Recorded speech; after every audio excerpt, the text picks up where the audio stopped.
welcome back to our viewers. We are super excited you're tuning in today. Today we have Kerrie, which is, I cannot wait to hear her story and journey into what she's doing as a woman business owner. So let's take a look into her life. So Kerrie, what do you do? So I own an event management company here in Medina. So we do various kind of events from the planning aspect to the coordinating of it. And you've got a beautiful little accent going on. So where did you come from? I can't say Kentucky, can I?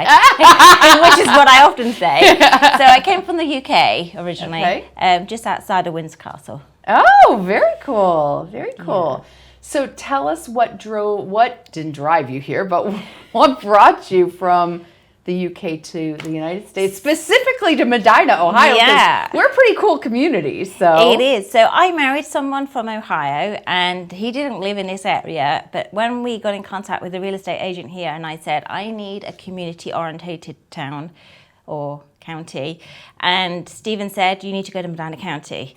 And I said, why? And he said, I'm not going to tell you why. He said, just go there.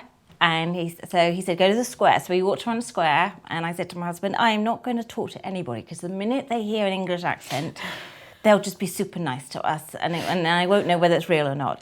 So we didn't say anything and we went into a number of stores with my children and everyone was super lovely. And I said, we need our house in Medina. So that's why we got here.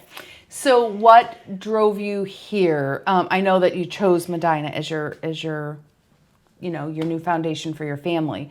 But does your husband get transferred here? Like, tell us that piece of it. So no, he works for the state. So he travels most of Ohio anyway, but he's central to, I suppose we are Northeast Ohio. Yeah. So he's sort of focused there. So it was kind of stick to his business. And he did have an opportunity to go outside of the counties or outside of the country.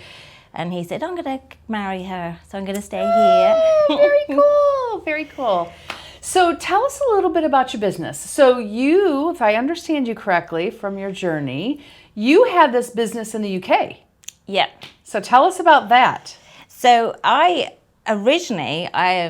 it came about completely by accident how it ended up being a business. So I lived in a community where we had a lot of underprivileged children, and in the school that I worked in, lots of children hadn't gone on to enjoy sort of proms, or we don't have that either, or any kind of formal things. And a lot of my friends do a lot of formal things. So we're used to having balls and we're used to having a lot of things. And so one of the things that came about, in the UK, was my friends were like, well, you just organise it.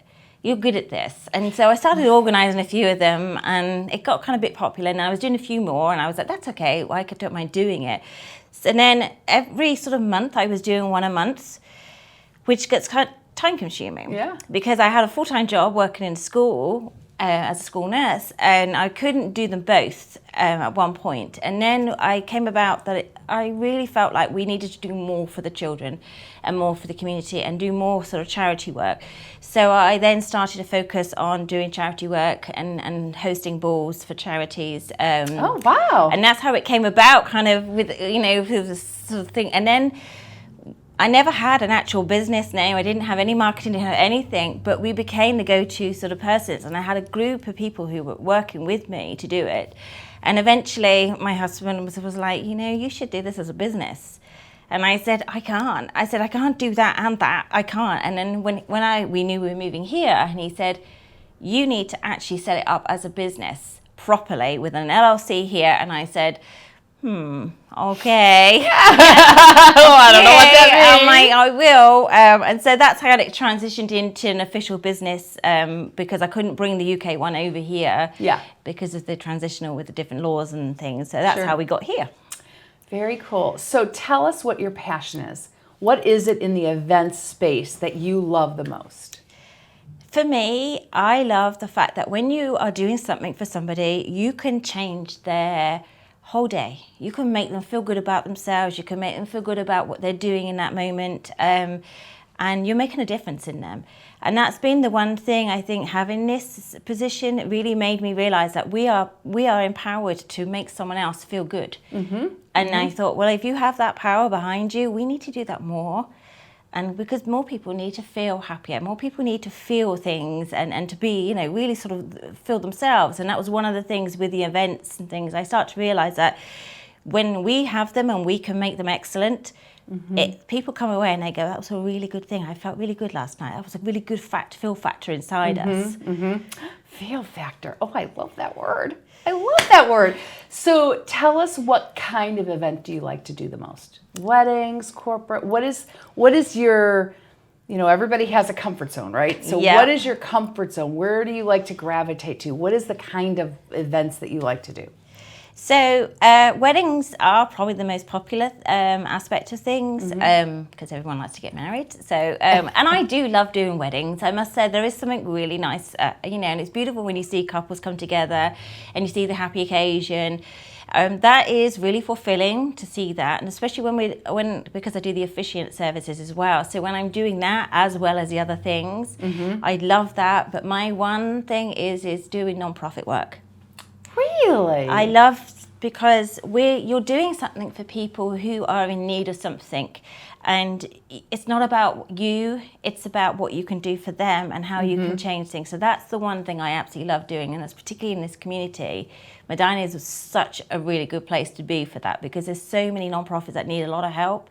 So just being able to go in and help people is what I love doing. So tell me, where is your heart tugging? Which nonprofit is pulling you heartstrings to go? So Feeding Medina County really does. That's one of the things. The leadership classes, that's another one as well. I really kind of feel like those are things that really give back to the community, and they change the dynamic of the community as well. That's what's really interesting for me. So Feeding Medina County is looking after families, obviously, who are in need of food and might not have the means to be able to help themselves.